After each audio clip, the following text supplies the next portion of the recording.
goes the YouTube stream. Yeah, we were stunned that the tickets sold out. We thought, well, 450 people will never come to this thing. So we just bought the 500-person Zoom plan. And then it sold out and people were like, how do I watch the talks? So there are talks I can't watch because I missed it, because I missed a ticket on something as well. So don't worry. Oh, no. We recorded all of them. You'll get That's what I was hoping. Yeah, for sure. We put up Lorna's opening keynote already, which was amazing. I'll send you a link to that. All right. So soon people should be able to enter. There we go. Here they come. Hi, everyone. So we'll just give it a moment for folks to find their way in. Let me make sure the YouTube stream is working. Yep, perfect. All right, we already have people watching on YouTube. Oh, wow. Hi. Famous, yeah. That's exciting. Right. Yeah, my few like linguist Australia friends were very excited about this. So. Oh, great. Right. This is when you tell the kids at school, I'm on YouTube. Hi, folks. If while we wait, you want to let us know where you're joining from. I see a few familiar names, but everybody else, let us know where you are in the world.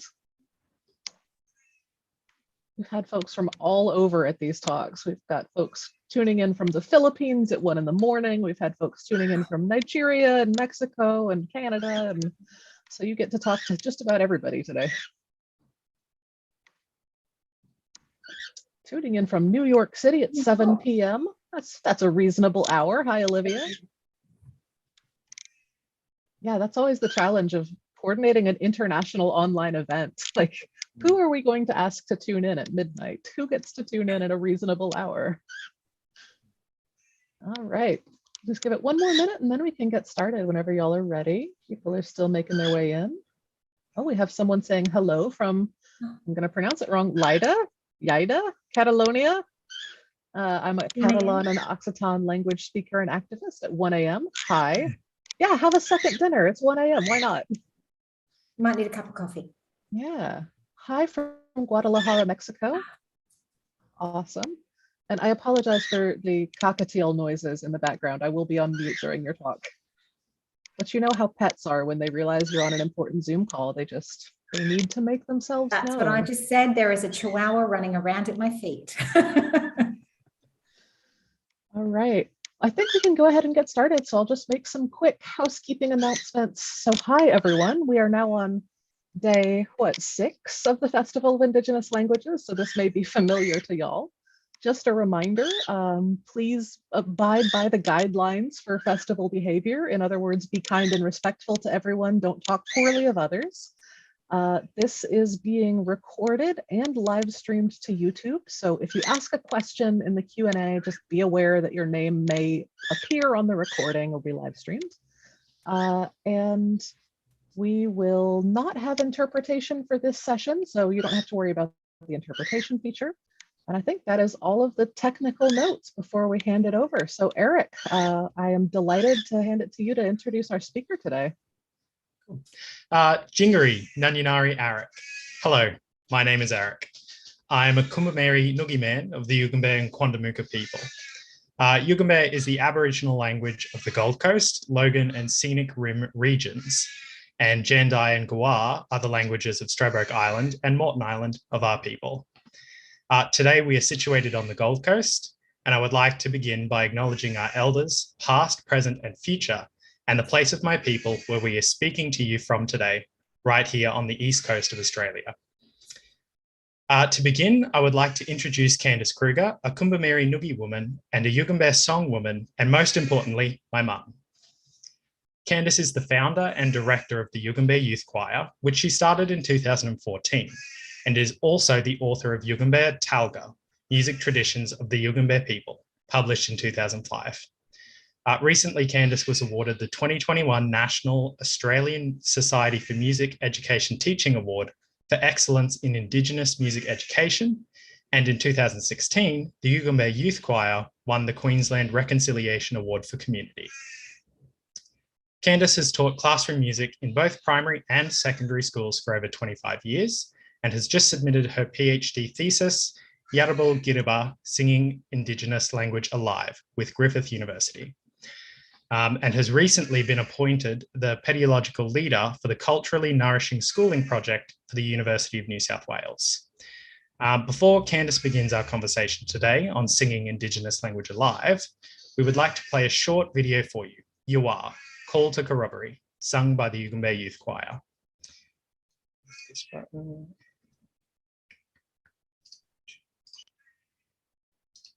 Can we see that? Yep. Okay.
Thanks, Sarah.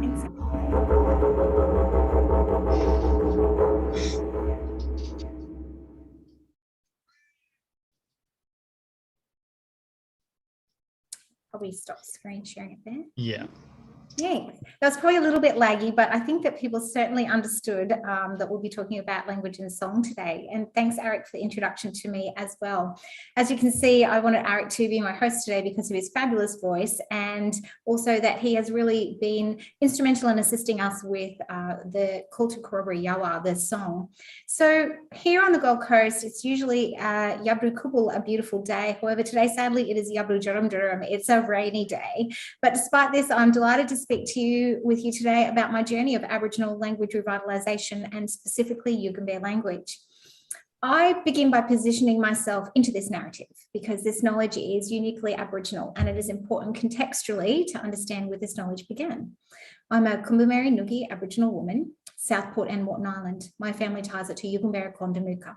My work is based in Yugambeh, which is named for the Aboriginal language spoken in the regions of the Gold Coast, Logan and Scenic Rim areas of Southeast Queensland in Australia, which Eric has already said. I identify as a Yugambeh person alongside identifying and belonging to the Kumbameri Nugi tribes. As Eric mentioned, for the longest part of my career, I've been a music educator, teaching both primary and secondary classroom music. It was during this time in 2012 when I was in the US for the World Choir Games with a school choir, and two of my children were in that choir. Eric was 12 at the time. And that was there that I witnessed children of other nationalities really engaged with songs from other languages. While we were at these games as well, my parents came along as chaperones. My father is one of the elders in our community.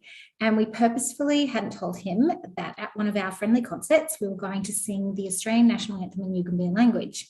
Just prior to this, in the middle of 2012, in November 2011, the national anthem in Yugambeh had been officially handed to Queensland Parliament, which was a first for Australia. And what we wanted to do was make sure that we took that piece with us as a performance piece. It wasn't part of our formalised set because we had, sent our set music through a year and a half prior, but it was certainly something that we could do in a friendly concert.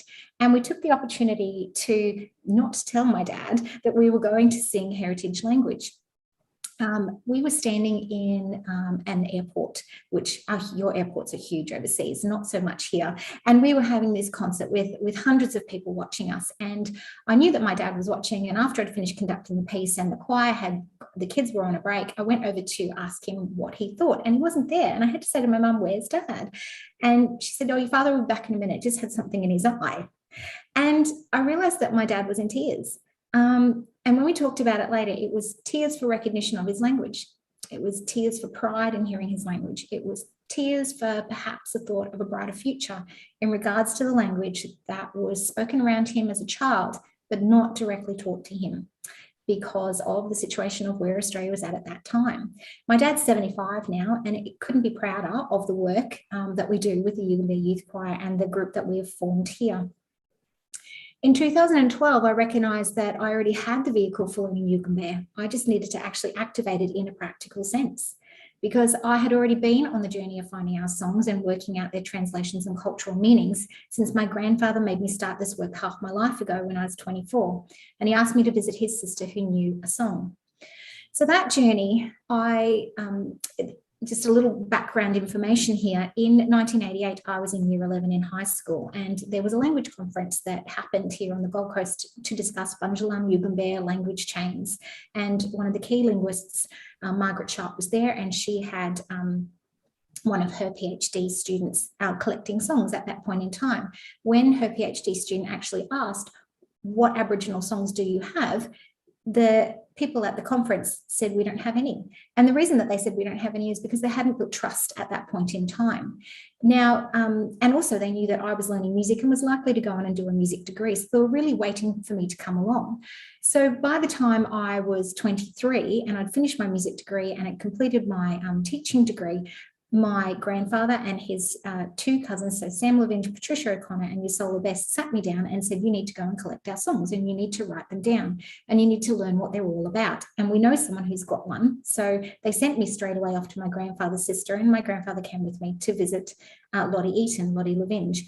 And so last year, in 2021, as the Australian Music Examinations Board national song, the song that I collected when I was 24, Morning Star and Evening Star, about Wagan and Malakan, the morning and the evening star, and their relationships to Sirius and Canopus and cultural and living knowledge that we learned through language, we actually used, with permissions from elders, we wrote and delivered this piece and that song as the national song for Australia to learn in an online orchestra. So you can certainly go and look at the Morning Star and Evening Star through Amy B Online Orchestra. It's the 2021 song. And all of the educational resources for you to have cultural permissions, for you to learn language, for you to learn about this narrative and to perform and play the song are all there ready for you in an educational free resource. You can also look at it on YouTube as well.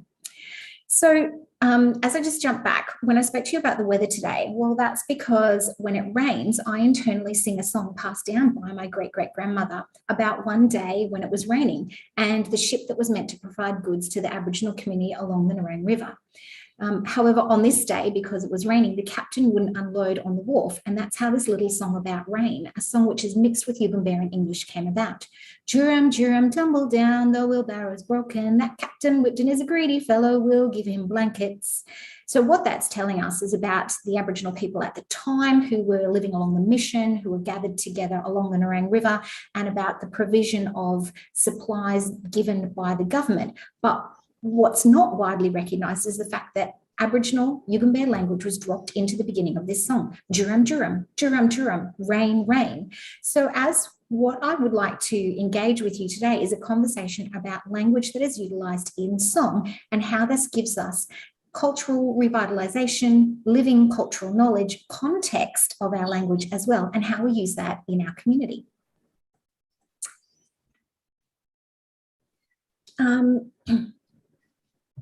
So what I'm going to talk to you about is learning Aboriginal culture through the songs that's contained within songs. So first of all, we need a little bit of background information. Songs are the vehicle for transporting cultural knowledge and as such ensure our cultural survival. In this context, they are also our approach for learning our heritage language. For when we learn the song, we learn language, but we also learn valuable cultural lessons. The contextualization of Aboriginal music is the very essence of its existence. When we redefine our understanding to acknowledge that Aboriginal music can be examined and explained as a holistic form of culture beyond the function of musical genre, we can look to a new dreaming, a modern articulation that welcomes all participants to enter the conversation and participate in the receiving of living culture. Consequently, through this vehicle, we learn language. So understanding Aboriginal music in this way can account for practice. It's an epistemology while drawing upon past, present and future evidence for the sustainability and legacy of culture and language as we learn from the weaving of our past, present and future through song knowledge. Now that's quite a lot of information right there. But what does that actually mean? So I think I'll explain it in a practical sense. But before I do, I'm actually going to throw a question to Arik and ask him, Arik, when you sing the call to corroboree, how do you feel? What do you know? What did you learn? So I'd say the call to corroboree, how do I feel? I definitely sort of feel a sense of pride when I sing that song. Usually when we perform, it's the first thing we sing.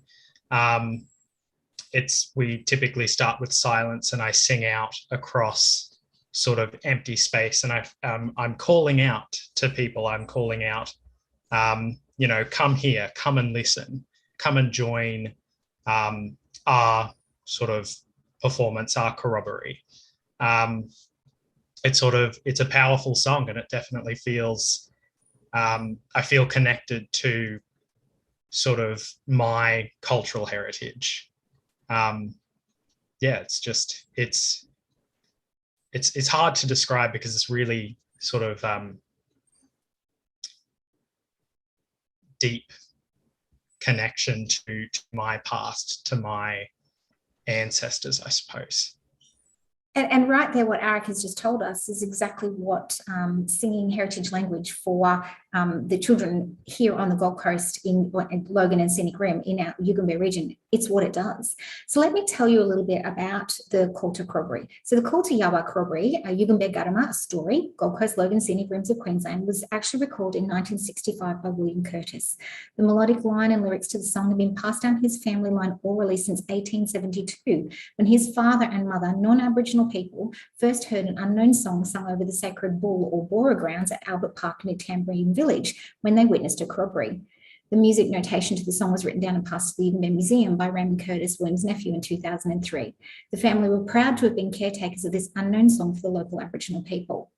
Within southeast Queensland, including Moreton Bay, anthropologists have uncovered and mapped no less than 108 corroboree sites where bull or bora rings are still or were situated. In addition to being observed as either single, pair or triple ring sites, sacred and private corroboree were known to have taken place, and public corroboree on these sites has been witnessed in Queensland by non-Aboriginal people since colonisation. With a view to recording this antiquity, witnesses began anecdotally recording Aboriginal people performing song and dance in early recollections and memoirs.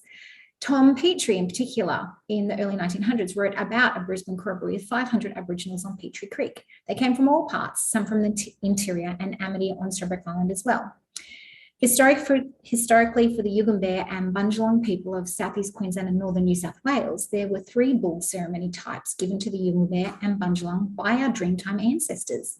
The 3 brothers, Berang, Momon and Yabrong, were these brothers, and that's one of our major Dreamtime stories. Berang gave us Yawa, Momon gave us Girang, and Yabrong, Jibrin, gave us Wagyon. Of these 3 brothers' corroborees, Berang's corroboree Yawa is the call corroboree type for all and is intended to be performed by everyone, including women and children. So what we've learnt straight away is that through the language that was passed down and the knowledge that's contained within this song, we're connected way back to our Dreamtime ancestors. On Yugambeh country, many public corroborees were witnessed by European settlers. However, of note was the corroboree sung, this one, heard by the Curtis family at the Albert Bora Albert River Bora Grounds near Tamborine Village in 1872. As a significant site, the Albert River Bora Grounds are the only recorded Aboriginal ceremonial site in southeast Queensland where 3 earth circles were joined by a pathway. Look, beyond the passing of Aboriginal corroboree practice for Aboriginal people of the region, an unnamed and unknown Yugambeh Aboriginal song heard by non-Aboriginal people in 1872 was gifted back to Yugambeh descendants in 2003, and it significantly unlocks knowledge of public Aboriginal corroboree practice, living cultural context, and use of Yugambeh language and the context of Yugambeh language for Yugambeh people. Although unknown to the European listeners, the song recalled, and the song that you've heard Arik sing and the choir sing, is a call that invites everyone to listening together for the Yawa, the corroboree for all. Wa, Yawa ya, Yawa ya, Yawa ya, Yawa ya, Yawa ya, Wulya, Wulya, Wulya, Wulya. All come and give at the big practice. Look, I examined this song and it took me quite some time, and I used the Sharp's collection of Yugambeh language, my own familial Yugambeh language knowledge, consultation with elders, their living memory of language use, and Curtis's evidence. And the song call in this context is an open invitation to all listeners to participate in public performance. Although it is most unlikely originally intended for merging cultures, this song was reactivated with permission from elders and performed by Arik, the first Yugambeh male, who in 2016 woke up this call and reactivated the call to Yawa for the first time in well over 144 years. The call to Yawa has progressed from an unknown song to a fully contextualized piece that is now a well-accepted, reclaimed and resung Yugambeh call to gather people together. The circumstances of the call to Yawa's survival and the placement of this song heard on the side of the only 3 known Bora circles on Yugambeh country speaks deeply to myself. Arik said that it speaks deeply to him, it speaks deeply to family, to other Aboriginal community members and to Yugambeh elders. For here in this song is a long ago connection to our Dreamtime ancestors and evidence of spirituality, law, language and ceremony found in one place through one song. I won't talk about it now, but I could seriously talk to you for hours about the form and structure of Aboriginal music that we can learn from this one piece. Not something that we'll have that conversation about now. In a similar way, there's a children's song that we've had passed down as well. Weg, weg, malu, jubbin, jubbin, na you. That teaches language and living cultural practice through song. In 2004, Elder Moira Coolwell was actually sitting at a NAIDOC ceremony in Brisbane, and she just turned to the lady that was beside her and sang her this song because it evoked the performances that she was seeing at the time, evoked a memory of a song from long ago. Now, what this means, wega wega malu, is when the women are calling out to the children, where are you? Because the women had gone into the bush gathering food and had taken the children with them. And the children had to reply, jubbum, jubbum, ya, grubs, granny, we're collecting, we're gathering grubs. When I sang this song to Elder Auntie Rose, who lives on Stradbroke Island, and I wanted Rose's thoughts on the song, I only sang the first line and Rose sang the actual second part of the song back to me. So I knew that this song then had actually travelled right across our region, from all the way out at Bow Desert in the Scenic Rim, all the way back across to Stradbroke Island and the islands and the regions out on the bay. And Rose would say, well, actually, for me, this song, as we would actually travel from the land across to Macintosh Island, which is surfers' paradise in the Gold Coast. And we would actually have to walk all the way down to the beach. And first we would have to dig our feet in the sand, just like this. And you use your toes to grab the hard rock that you feel, which is actually a yugari. A yugari is an Aboriginal word for the pipi, for the little mussel that you get in the sand. You need 2 of those, you smash them together. You can eat part and you can bait part, and then you can catch fish. Then you walk back up to the sand dune and you pick the newly plant, the pig face, and you can eat the bulb of that. It's a sweet treat. And then you can walk back down on the other side of the sand dunes, and depending on where you are, you can peel back the paper bark from the bottom part of the tree and you've got grubs, the jubbum, we're collecting the grubs. And so you can then take that paper bark and those grubs and your fish and you can place it in Weber in the fire and you can cook yourself a meal. In this one little song, wega wega malil, jubbum jubbum yayun, we learn language, but contextually we learn living culture, we learn knowledge, we learn information that we need if we needed to live off the land, if we need to survive, or where we can get our food sources from. Arik, you've learnt these songs. What comment would you like to make about learning the cultural context of learning songs? So this particular song, there's a lot sort of in, well, very little. But I think that it's a call and response typically between the granny and the kids, and it actually works quite well when we're teaching young kids to sing language for the first time, because it's a call and response and because it's sort of upbeat. Little kids pick it up really quick. Yeah, it's an easy way in. It's truly one of our easiest ways in. It's one of the very first songs that we teach, because kids can actually sing it back to me when I sing wagga wagga ma lil. They sing wagga wagga ma lil, and then they respond jump and jump now you. When we perform as a choir group, it's a really easy icebreaker as well for that interaction between the audience and the choir. So I will often start it, or I'll ask someone who's a little bit older to start it, and we contextualize and say what it is. It's certainly something that we have learned through starting the Yugambeh Youth Choir. So this idea that I really wanted people to come on a song journey with me, I actually just wanted to sing songs live, because I had to start collecting little songs, and I'd been doing it for a very long time, and I was a classroom music teacher, but I just was wondering if anybody might like to learn the songs with me. And so I started the choir in around about end of 2014, early 2015, and it took 6 months to seriously get 1 or 2 children to actually turn up to choir, but I turned up every week. And then after a little while, kids started to turn up and families started to come. So we learnt quite a lot about our community through those people that participated in choir. Now, really, what actually happened was that we began a choir, and I started telling some of my colleagues, my teaching colleagues, they would say, oh, how's your choir going on? Because I'm a community volunteer. I've just turned up to a space that we were able to obtain for free use, hire of a hall.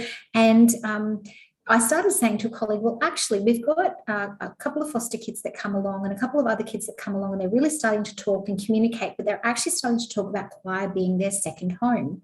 And all we're doing is really learning a few songs, and we're learning a little bit of language, and we're learning some interesting language. Like, for example, one of the songs we sing is ning, ning, ning, ning, ning, yeah. And we actually learn ning, ning, shh, shh is to be quiet. And some of the kids started taking that into school, and they started saying ning, ning, shh, shh, be quiet in school, rather than actually, and one of the boys told me that one of the schools out at Jimboomba, the teacher actually started saying ning, ning in the classroom instead of be quiet. So what I realized is that we were having a wider impact on community at the time. And so I began to measure this. So I hadn't studied for a very long time. So I went to Griffith University, and they said I really should start maybe a Master's of Arts Research. And my topic that I chose to do, and the project ended up being called In the Bora Ring Yugambeh Language and Song Project. And I was able to measure the self-efficacy and give an agency to the voice of the Jarjum, the children in the choir, to actually speak about what learning language meant to them through song. And so we were able to measure, or I was able to measure through what they said, 5 benefits. One was identity, that through singing my heritage language, I connect to who I am. I don't just connect to who I am, I connect to the people that are around me. Some of these people are my second, my third, my fourth cousins. I've learnt family that I didn't know. Also, we had kids who live on Yugambeh country who might not be Yugambeh. They might be Kamilaroi or a different region, or Darug from New South Wales, but they've been born here and grown up here. What those kids started saying was, well, Miss Candy, we learn language through choir, but you've actually made me go, well, if Jingari is hello here, what is hello in Kamilaroi? Oh, it's Yama. So now I say Yama. So they turn up to choir and I say Jingari and they say Yama. And they've started to want to know, if I'm going to learn Yugambeh, how can I also learn some words from my other language and from where my family are from as well. So we have identity and we have language acquisition. What I didn't expect was well-being. I knew that choir always made me feel good. It's a Friday afternoon. I'm volunteering my time. We also volunteer our time on a Wednesday afternoon. Now we have choir in 2 places so that kids don't necessarily, families don't always have to travel to me. We go out to them, hence Eric being a host, because he's picking up that as he learns to become a teacher. He's also starting to help out with choir as well. And what we discovered was that I knew that I felt better after choir. I knew that I could turn up feeling grumbly on a Friday afternoon. Really, last thing that I want to do is take a rehearsal. But when I leave choir, I feel good. The kids arrive. This is like their other family. This is their cultural community family where they learn cultural lessons, they learn language, but also we like each other because we're all invested in this one project together. So there's lots of hugs. There's lots of high fives. There's kids then say, when I leave choir, I feel good. My voice might feel scratchy when I arrive, but I feel confident when I leave. Also, when we go and perform, I'm not so sure that I have the confidence to stand on stage and I'm a little unsure, but after I feel great, I feel powerful. So then I ask beyond that, why do you feel powerful when you sing the songs of Yugambeh or the songs of cultural language? Kids will say, they're now talking about sociocultural capital. They start saying, because the people in that audience didn't know anything about this culture or my culture or Aboriginal culture until I taught them. And then they come and speak to me after because they want a photo with me. They want to talk about the songs. They want to tell me how proud they are, that they've learned something. And also the kids in my choir can then take that knowledge back to school and they teach this information at their school as well. So that was our fourth benefit. And then I witnessed youth leadership. I witnessed, like Eric, being really probably a 15, 16-year-old fella, helping a 6-year-old little boy or little girl confidently walk onto a stage. Eric could probably even tell you he'll even recall having to pick up kids and help them go onto stage because they were so little, or holding hands with other people. And whilst I might have seen that from the top of my choir to the bottom of my choir, because we've never said there's an age limit. We've really just said when you're in school, when you're sort of 4 or 5, you can join choir. But the 2 and 3-year-olds run around and just listen and absorb information.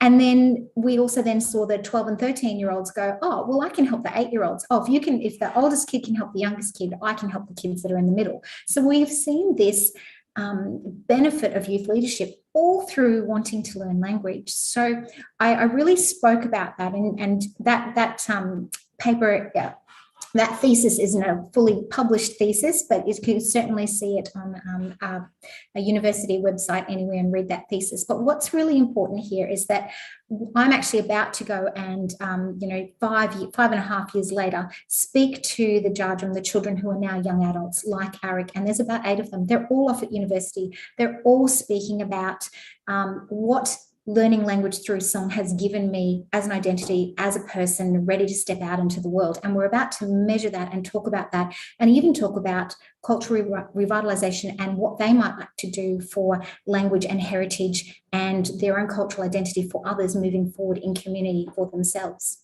So what's really important to note is that through choir, we don't necessarily learn language formally. Rather, we learn the language that comes in songs, and then we apply it to everyday use. So, it's raining outside, and I said to you, it immediately evokes the jurum jurum, the rain rain.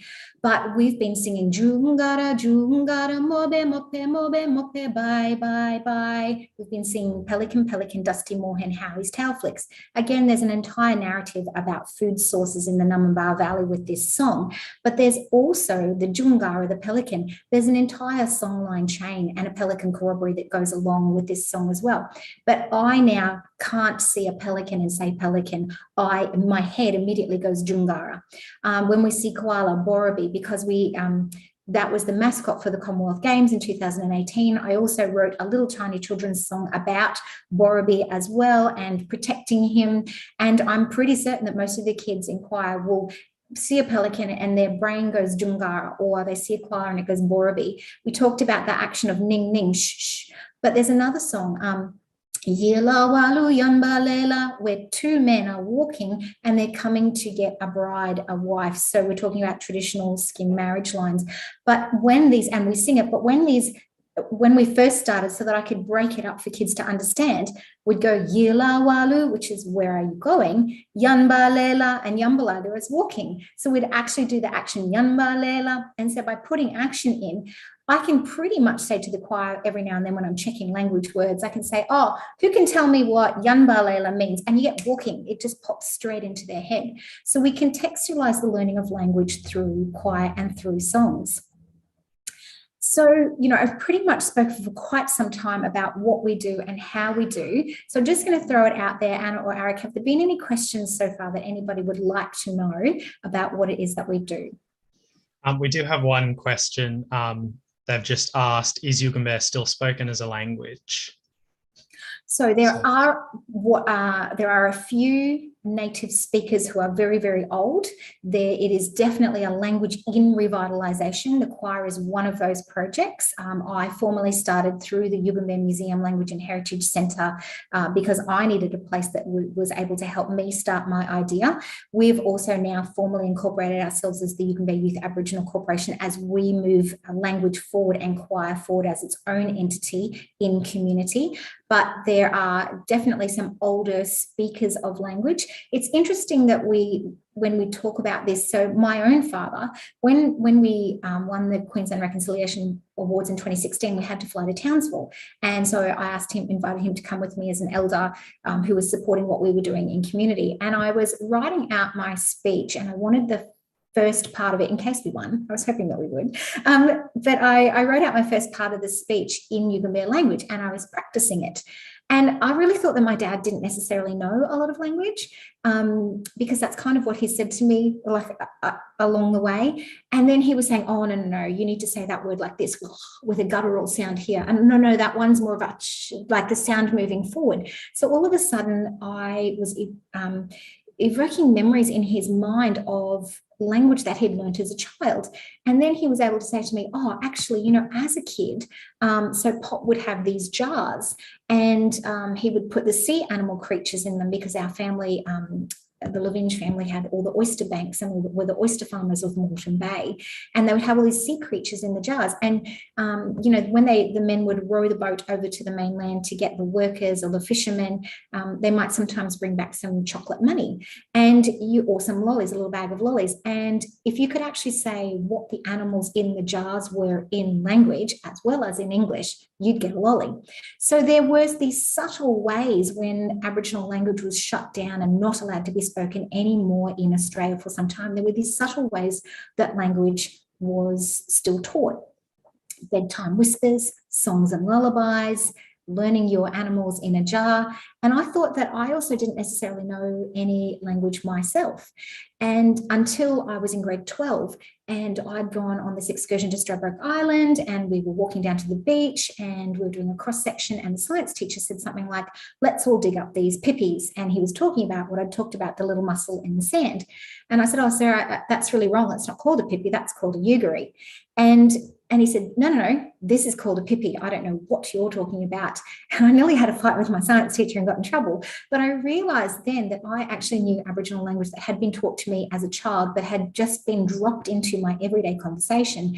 And so I didn't know what I didn't know until all of a sudden I was confronted with, oh, there's actually a different word for this. There's actually an English meaning. So there have been ways that we've been able to keep language alive along the way. And there are certainly some much older speakers, but what we've been practicing and learning about Yugambeh language is not so much that there is a formal structure to follow, but what's important is the prefixes and suffixes of our language. So when I come across an old song that may be written down somewhere, or an elder has, or someone has passed down a song, I'm actually looking for the places, like for example, the pim pim is the little soldier bird, but pimpima, the R sound on the end, is the place of the soldier bird. So Pimpima is actually one of our suburbs here, hidden in plain sight of, there's probably 100, I'm throwing a random number out there, but there's probably 180 suburbs in the Gold Coast, Logan and Scenic Rim, of which around about 90 of them are actually Yugambeh words. So people in our area think, oh, I don't know any Aboriginal culture, I can't see any, I don't know of anything around here. Well, it's actually all in front of you. We have suburbs of Kumbaba, Pimpama. The second that there's an on the end of a word, that there's no way that word was an English word in the first place. It actually has the place name meaning of somewhere that you're going to. So in choir, we discuss all of this information. I have the kids that turn up every week and go, oh, I went out to Illanbar. Do you know what that is? And I'll say, yeah, well, let's look it up. Oh, Illanbar is the place of the bat. So there are different ways to learn this fabulous information. I can see that there's another question. Can someone read that one to me? So we've got two. We've got one here that says, how did you go about recruiting people to join the choir? Was it difficult at all to get people to join it first? Yeah, so I'll talk about that one. Absolutely, yes, it was. So this was an unknown, and there had not been a revitalisation practice like this tried before or done anywhere before. In fact, if anything, you could probably see some Aboriginal men doing what people consider to be traditional Aboriginal dance at like the Currumbin Wildlife Sanctuary at the theme parks or something like that. I don't like to use the words traditional or contemporary. I like to talk in terms of living culture, the cultural practice of now, the cultural practice of what knowledge we need to do to move things along. So when I had the idea and wanted to start the choir, I approached a school and a university that were in two separate locations, and they loved the idea and said, we'll give you a free hire of a room, 1 hour a week. And I took a keyboard along with myself. One of them had a piano. Because I'm a music educator, I also wanted to make sure that we were vocally warming up and doing great vocal warm-ups, and I have then turned those into language counting. For example, instead of going 1, 1, 2, 1, 1, 2, 3, 2, 1. We go yabru, yabru, bula, yabru, yabra, bula, bula, yabru, bula, yabru. We do it in counting. We do it in language. So we've incorporated those. But in terms of starting choir, so I sat around for the first 6 months. We got 1, then maybe 2. We pushed an information flyer out to all the schools, out to the universities, word of mouth, and it just took a little bit of time, and it wasn't difficult, it just took time, and I just had to be prepared to sit there and wait for people to come.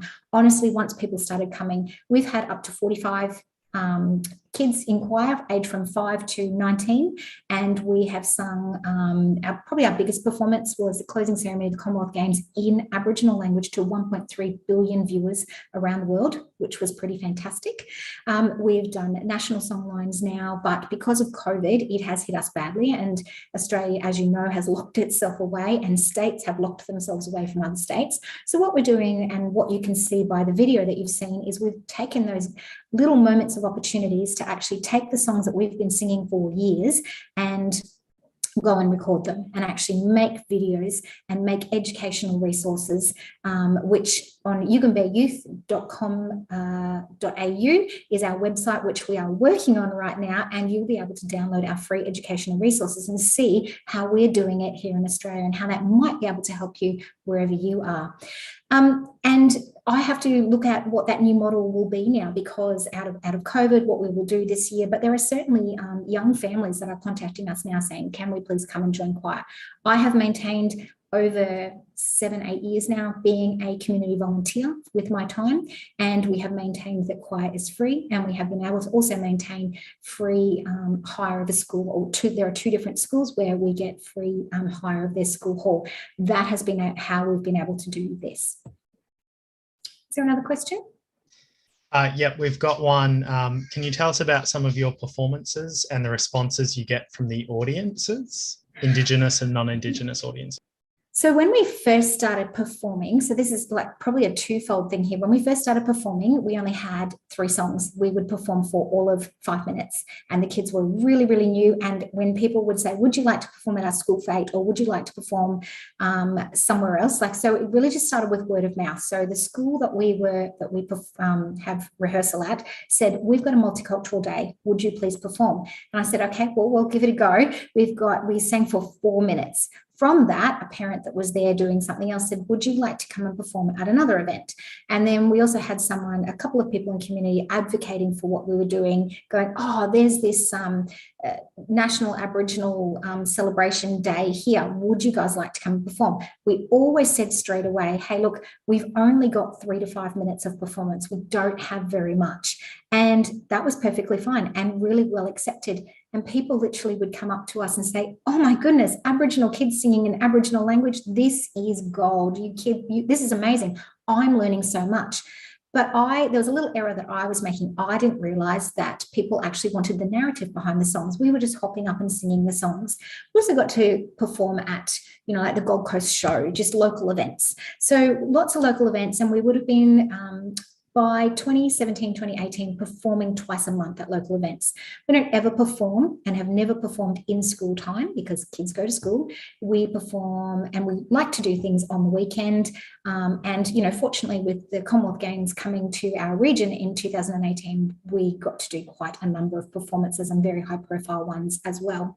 But what happened as we were transitioning into these more high profile, you know, conference type, opening or conference type events, because lots of conferences were coming to the Gold Coast, people started saying to us, coming up after and saying, oh, I'd really like to know what that song is about. So we realized, or I realized, and the kids also started saying it too, oh, people are asking what the song's about.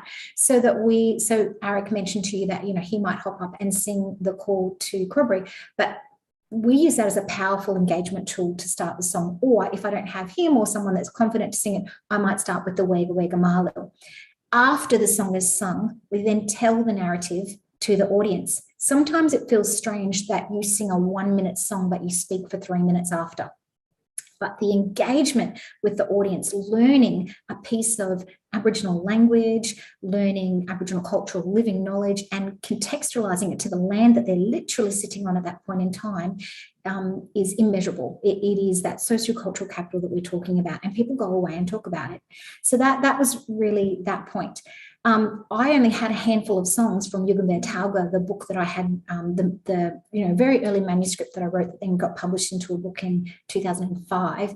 I only had a few songs. The kids then started saying to me, you know, after they'd done 15 performances, well, what's next? What's the next song? And I just went, what do you mean?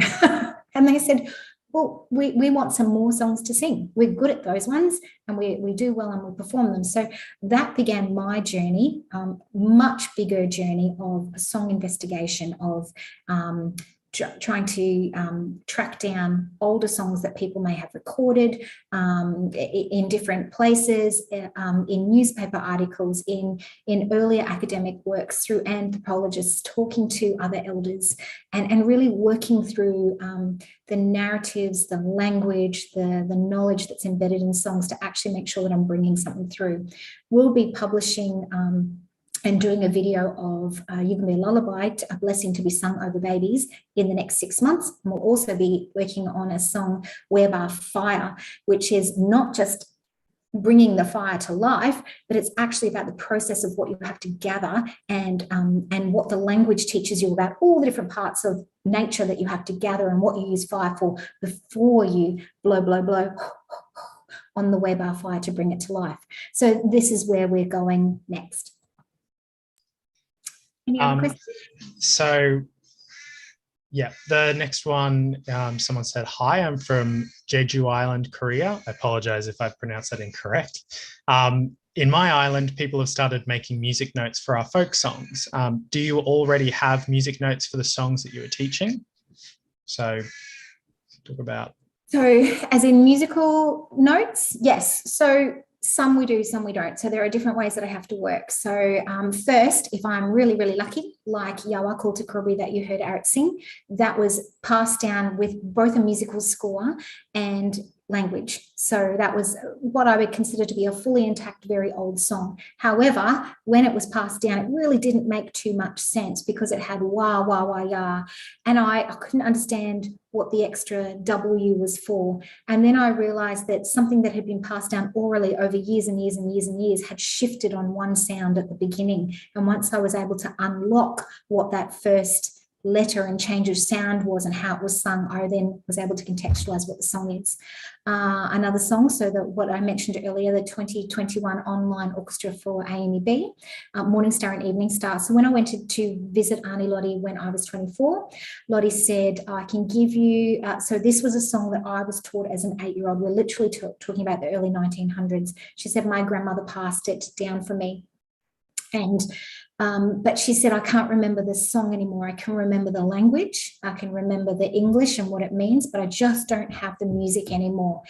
But what I wish for the future is that someday you'll rewrite the music to this and have this storyline sung alive again. So when I finally got an opportunity to rework and rewrite Auntie Lottie's song Morning Star and Evening Star, I wrote it as a song that actually paid homage to everything that how this song had been passed down. So it was, many years she sings of her country, a whisper, a lullaby, and little ears she tells a story to stars bright nearby. So it's in English for a little while, and then it begins to drop in Morning Star, Mulligan, and Wagan, Evening Star, until you get to the last part of the song and you've got to sing all in Yugambeh. So it's a way of inviting someone to learn our narrative. It's a way of inviting someone to learn this song star line, this song line, but it's also an engaging way of getting into music. And then there's the last way that I work, the third way, where I, as a songwoman, which is not a name that I gave myself, elders started calling me their songwoman in community. And this third way is recognizing that we need to learn language, and that we need to, there are lessons and narratives that we still need to learn that we may no longer have a song for, or there might not have been a song for that at the time. So I will compose songs in language, and they're all in Yugambeh language, and we learn what the meanings are. Sometimes I might also put in Yugambeh language, then I might put the English after it as well, so that we re-sing it. And there's nothing wrong with that, because it's also helping people learn language. So there's really those three different ways that I work when I'm putting language together for songs. Any other last questions? Because I'm looking at them as well. Yeah, well, someone's asked, is there anywhere we can see the video after the talk? So the one we played earlier. Yeah, so I will send the link to Anna, who might send that link out, because that link is actually a private video that we just share out when necessary. So I'll share that link and allow Anna to share that to participants to show, not probably on a, you're more than welcome to show that to colleagues and to look at it for yourself. It's probably not something that we want necessarily published worldwide at this point in time, until we drop it onto our Yugambeh Youth website. And the reason is because it will come with, I don't want it to be taken out of context with no knowledge of what it really means. So it will also come with a full educational resource that you could download, see the song, have the cultural permissions as to where you do it, and also and how you can perform that song with all the knowledge behind it. And that's, for me, really the most important thing. And that's the work out of my PhD. And that's my hopes and wishes for the future. I've developed a song framework, a way that when we look at Indigenous knowledges, we can't just, and when we look at Indigenous songs, that we can't just look at the score, we can't just look at the music, we can't just look at the words. We actually have to have the permissions from community to perform the song. We actually have to have the protocols of how you perform the song, where you can perform the song. We need the narrative, we need the language. We also need to really understand that, you know, if I'm talking about a revitalization of a language, I might write Yawa as, YAWAHR, but you could find it in so many other different places, written a little bit differently, but it's just how the person wrote it down at that time. So I even include alternative spellings and alternative ways to say a word, so that because I don't want anyone to think that they've got the language wrong, because this is what I'm finding at this point in time, and the elders that I'm speaking to. But in a slightly different region, just 100 k's north, they might just say it a little bit differently, or there might be a different family line here in Yugambeh that actually went, well, when we grew up, Granny used to say it this way, and that's perfectly fine too. There's no right or wrong in what we're doing. It's just making sure that everybody understands that there are multiple and accepting ways of how the language might have been written down. Also really acknowledging that the linguists or the anthropologists or the people with just an interest, the school teachers in language, may have used whatever nationality ear they had at the time to actually phonetically write that language down. So, I acknowledge that as well. So my hopes and wishes for the future are that people will look at songs in this way, in this context, as a revitalization tool for language, as a tool for living culture, and songs are a vehicle for all of that wonderful, wonderful gift that we have in our community. Any other questions? We have a question about where, or if you can share the link to your paper on the choir benefits, so your master's. Yes. So I will probably see if we can find that, or I'll share all that information. We'll pop it and I'll share it with Endangered Languages Project, and they can share that information. But for me, I think right now it's probably Balgulwanyi. Thank you. Ganiman Anya, at this point in time, I feel that my tale is told. I look forward to speaking to any of you at any point in time, or really having conversations And I'm really happy to share if you want help in doing something like what I've done. I'm really happy to help you wherever you are in the world, because this is so incredibly worthwhile. Beautiful. Thank you so much, Candace. This was a really wonderful learning experience for all of us, I think. And thank you for bringing music to this talk. It's a pleasure always to hear music, but even more to learn language through music. So thank you. And Eric, thank you for your wonderful hosting job. I love seeing family endeavors in language revitalization. I think we all do. So everyone, thank you so much for your insightful questions. Thank you for being here. And we will see you tomorrow for the talk from Irma Tsiren Sokop, working in Cachaquel in Guatemala. That talk will be in Spanish with English interpretation, so we'll tell you how to turn on the interpretation. But let's have a huge round of virtual applause for Candace and Eric for being here today and sharing their knowledge. Thank you. Merit, thank you for having us, and thank you for listening to the small things that we're doing in our little part of the world. Oh, big things. Thank you so much, Candace. Thank you, Eric. Thanks, everyone. We'll see you tomorrow. Take care. Bye.